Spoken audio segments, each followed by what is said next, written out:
जय श्री कृष्ण बच्चों।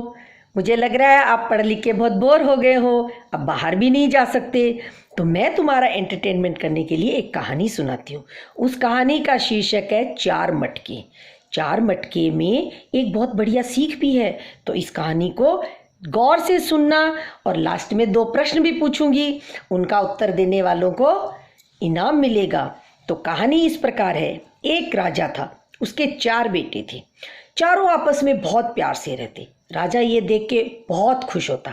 राजा सोचता, मेरे बच्चे मिलजुल कर रहते हैं, मुझे बहुत खुशी है। पर जैसे जैसे वो बच्चे बड़े होते गए, उनमें झगड़ा शुरू हो गया। बच्चे बात बात पे लड़ने लगे। राजा ये देख के बहुत दुखी हुआ।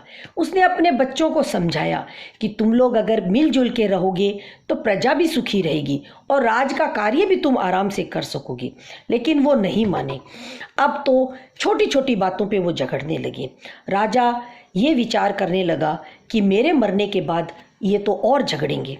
तो उसने अपने मंत्री को बुलाया और अपने 4 मटके मंगा के उसमें सब भर के, कुछ कुछ भर के, और अपने बेड के चारों कोनों में गड्ढा खोद के गाड़ दिया। अब राजा बीमार रहने लगा। राजा ने अपने पुत्रों को बुलाया, बोला, बच्चों, अब मेरी तबीयत ठीक नहीं रहती और शायद मैं ज़्यादा दिन जीवित नहीं रहूँगा, इसलिए मैंने अपनी सारी दौलत को 4 हिस्सों में करके 4 मटकों में भर के और मेरे बेड के चारों पायों के नीचे गड्ढा खोद के दाब दिया है।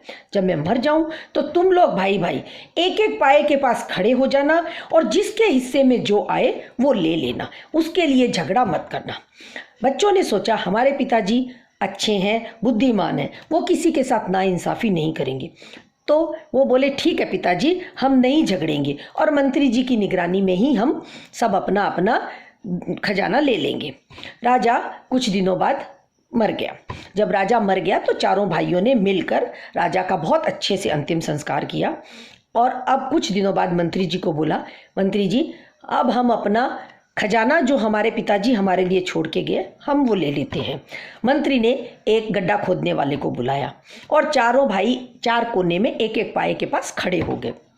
पहला गड्ढा खोदा, उसमें जो मटका निकला उसमें मिट्टी भरी थी। जिस मटके जो भाई के हिस्से में मटकी मिट्टी वाली आई, वो बोला, अरे इस मिट्टी का मैं क्या करूँगा। दूसरा गड्ढा खोदा, उसमें मटके में जानवरों की हड्डियाँ मिली। वो भाई बोला, अरे ये हड्डियों से मैं क्या करूँगा, लगता है हमारे पिताजी सठिया गए, हड्डियाँ भी कोई देता है।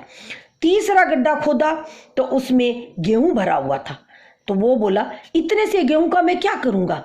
चौथा गड्ढा खोदा तो चौथे भाई ने देखा उस मटके में चांदी के सिक्के, वो देख के बहुत खुश हुआ। फिर उसने सोचा, इतने से सिक्कों से क्या मेरी जिंदगी चलेगी। अरे हमारे पिताजी ने तो हमारे साथ बहुत अन्याय किया है, उन्होंने तो हमें कुछ नहीं दिया। और ऐसे कह के वो अपने पिता पे नाराज होने लगे। मंत्री बोला, नहीं, राजा बहुत बुद्धिमान थे, उनका कुछ ना कुछ और मतलब होगा। ऐसा करते हैं, हमारे पड़ोस के राजा बहुत बुद्धिमान हैं, हम उनसे जाके इसका रहस्य जानते हैं। वो सब पड़ोस में गए। पड़ोस के राजा ने जब उनकी पूरी बात सुनी तो उन्होंने बताया कि जिस बेटे के हिस्से में मिट्टी वाला मटका आया है, इसका मतलब है कि पूरे राज्य की जमीन उसके नाम हो गई। जिसके हिस्से में जानवरों की हड्डियां आई है, इसका मतलब पूरे राज्य के जितने पशु पक्षी हैं वो उसके हिस्से में है।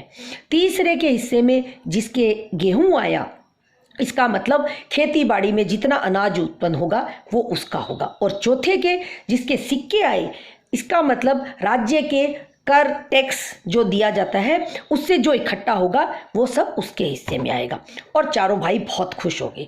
लेकिन उन्होंने आपस में सोचा कि हम क्या करेंगे, जिसके हिस्से में जमीन उसके हिस्से में अन्न नहीं, जिसके हिस्से में अन्न है उसके पास जमीन नहीं। तो बोला, हम इसका क्या करेंगे। तीसरे ने सोचा, मेरे पास ये पशु पक्षी है पर मैं इनको कहाँ चराऊंगा, कहाँ रखूंगा, मेरे पास जमीन नहीं। चौथे ने सोचा, मैं इस धन का क्या करूंगा, मेरे पास ना खाने को ना कोई रहने को जमीन। अब चारों निराश हो गए। फिर उनको समझ आया कि हमारे पिताजी चाहते थे कि हम सब मिलजुल के रहें, इसलिए उन्होंने ऐसा किया। अब चारों भाई आपस में हर चीज बांट के और रहने लगे और उन्होंने खेती की, बहुत धन उगाया और आपस में बड़े प्यार से रहने लगे। तो बच्चों, इस कहानी से क्या शिक्षा मिलती है कि हमें मिलजुल कर रहना चाहिए।